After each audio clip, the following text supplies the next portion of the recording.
my balls keep telling me to let me, oh, just let me.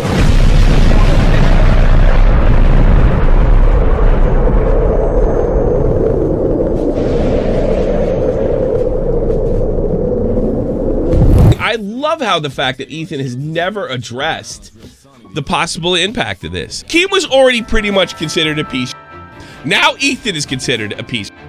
All right, and this is really funny. I just lost my train of thought. I hate when that happens. It's great. Yeah. Legendary Shogun. Yeah. Keemstar was already known as a piece of shit, so we made an anthology to tell all the new people about how much of a piece of shit he actually is. Because Ethan Klein is a little salty boy that he got in trouble. He got in like his own little argument with Keemstar. Yeah. Where Keem said some genuinely incorrect shit on a Drama Alert, and he should have taken the video down. But as a result, look at the whole community. We're the guys who get all the small YouTubers who aren't going to be able to get sponsorships. Keem's such a platformer too. I had actually forgotten some of the platforming type stuff he done. I remember back in 2018 when he was trying to, I don't know, tell all of Bloodsports that I was a deadbeat father. He isn't a platformer. It's proved without a shadow of doubt. There's no doubt about it. But I get this vibe from Ethan. He's like, well, you're doing it too. You go after people's sponsors too. Like, what the dude? Does that does that change the situation? Now we got two powerful YouTubers throwing each other, and I'd rather be Keem than Ethan in this situation. I know Keem, he's going to recover, but Ethan, you've lost more sponsors than him that we know of, okay? He's only losing subs. That's just a matter of time before he turns it down. He's too big to fail, and now you're dirty with less sponsored. How is that a win? And Keem, he'll probably recover. Does he deserve to? No. Does he probably deserve to be canceled for natural reason? Yeah, probably.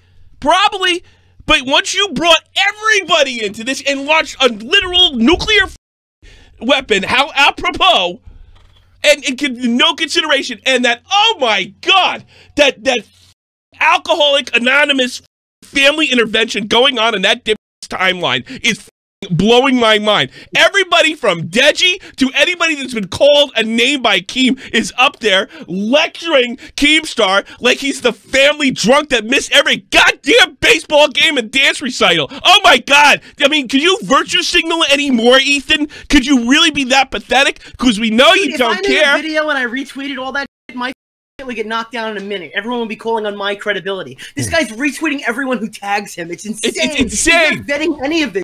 Yes, Keemstar is a doxer. Keemstar's a platformer. He's all those things. He's a horrible person. And you know what? His revenge, and I've talked about this show 1,000 times, 1,050 times. Everybody that's been watching this show for years knows it. Keem's biggest problem is he can't let anything go. He thinks for years about getting people back. People that slighted him back in the early 2000s. He thinks about it, and that led us to this point. And in a combination with that was the fuel.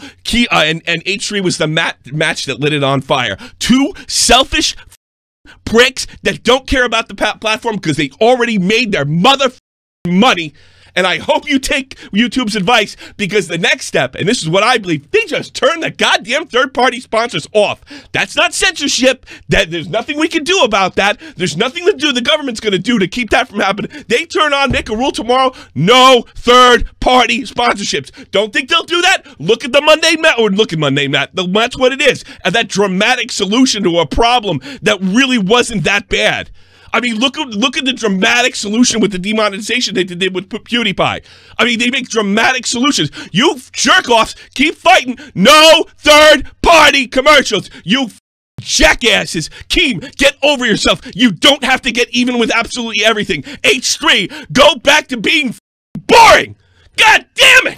Moda, you're on the air. How you doing, bud? Bro, Tommy's losing it right now, man. You never watched the show before, did you? I've watched the show before, and I'm going to ask you where Keem touched you, bro. What? I'm going to ask you. In the wallet. In my wallet. I didn't make the 10K baited episodes, by the way. They existed. 10K an episode. I watched your video on it. We pretty much are on the same page with it. This is going to hurt everybody else but them. Bro, dude, I'm just telling you right now, man. You got two multimillionaires going at it right now. It's stupid. It is a scorched... Yeah, somebody just wrote in the chat, this is scorched earth. And I'll be perfectly honest with you, I just can't believe. I mean, at very least, Keemstar said, "I know you've been contacted to bring it down a notch," but. I mean, I really wonder if the damage is already done, because what H3 has done that's done more damage, it's okay, justifiable. You have to do some mental gymnastics, but to go after people's sponsors and do the no. How do you feel about that? Has he made it sort of okay now where it wasn't okay before? Dude, it's already like mainstream, man. Like I've literally I spent the last couple days, like I just Google like Ethan or like Keem, and it's just like all these news sites are picking it up. I'm like, bro, give it a couple more days and YouTube's gonna have to really step in. I think that's why they got the contact. They were just like, bro, keep this down, dude.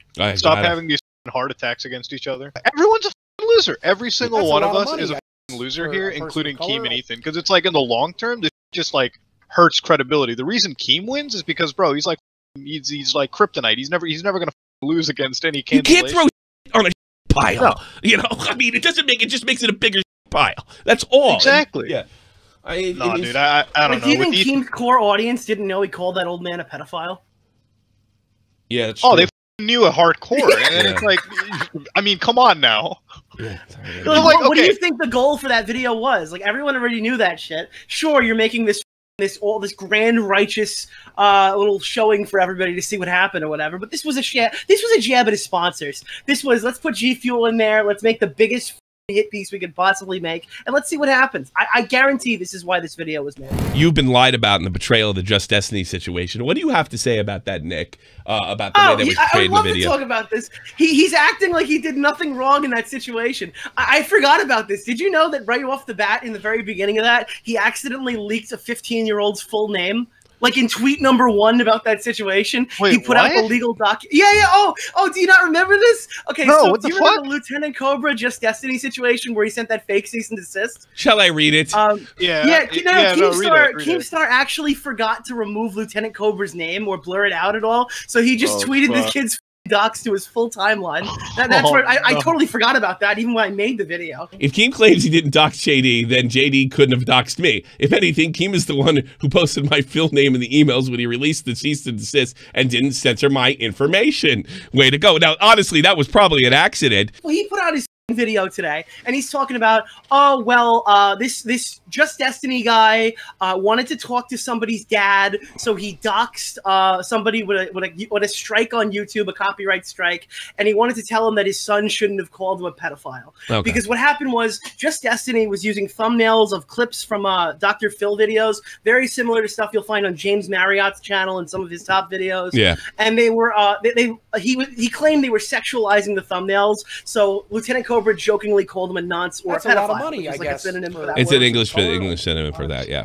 Yeah, so Just Destiny, like, naturally having a normal reaction to being called a pedophile online, freaked the f out, and he did something he never should have did. He filed a DMCA copyright strike, which he's now owned up for and he's apologized for, and he's gotten the proper criticism.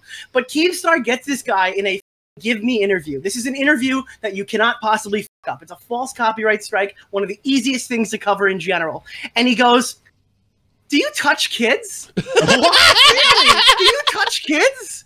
And my mind exploded, right? I mean, like, listen, to be fair, it's a pretty straightforward question. You know? He got in a group chat filled with 50 big YouTubers, from The Right Opinion to Jay Aubrey to Colossal is Crazy to Nerd City, and I was in there too. I was in there. And then he says this. Tom, you want to read it? There's actually a reason why you forgot why I asked him that. Nobody knows who JD is. For all we know, he could be a registered sex offender. How would you know? He filed a false legal document to shut down a video of a 15-year-old kid poking fun at him, calling him pedo. Why? Why would he do that? Does he touch kids? That was his logic. So we're setting a precedent that everybody who doesn't show their face on the internet could just be a pedophile.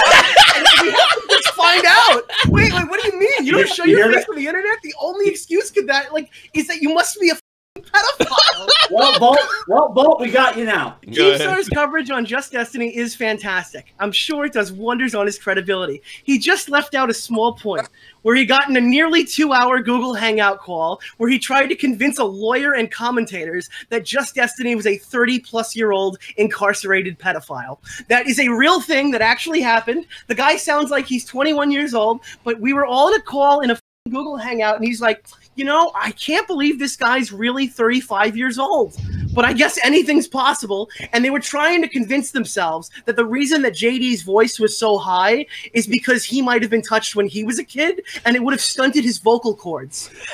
Man, how fucking hard do you have to yank on a nut to fucking do that?